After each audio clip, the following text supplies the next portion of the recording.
কড়াই egg capsicum রেসিপিটা খুব সহজেই ঘরে কিন্তু আমরা বানিয়ে নিতে পারি।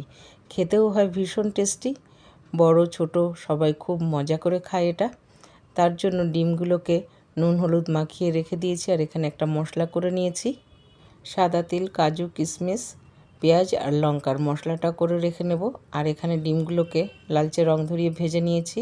ওই তেলের মধ্যে কিছুটা বাটার দিয়ে ফোড়নে দিয়েছি জিরে আর গরম মশলা। ফোড়ন থেকে সুন্দর গন্ধ বেরোলে যে মশলাটা করেছিলাম ওই মশলাটা দিয়ে খুব ভালো করে কষিয়ে নিয়ে এখানে আদা রসুনের পেস্ট ব্যবহার করেছি। আদা রসুনের পেস্টটাকেও খুব ভালো করে কষিয়ে নিতে হবে যতক্ষণ না কাঁচা গন্ধ যাচ্ছে।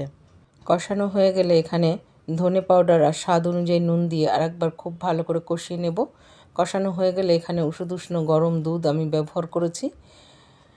গ্রেভিতে জাল ওঠা অবধি ওয়েট করব। আর এদিকে আরেকটা প্যানে আমি বাটার গরম করে তার মধ্যে ক্যাপসিকাম, পেঁয়াজ আর টমেটোকে একটু সতে করে নেব, মানে বাটারে একটু হালকা ভেজে নিতে হবে। আর এদিকে গ্রেভিতেও খুব ভালোভাবে জাল উঠে গেছে। এর মধ্যে দিয়ে দেব ডিম আর ক্যাপসিকাম, পনির আর টমেটোও দিয়ে দেব।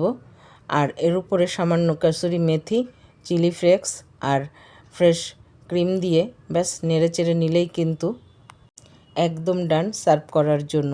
এটা গরম ভাতের সঙ্গে অসাধারণ লাগে খেতে।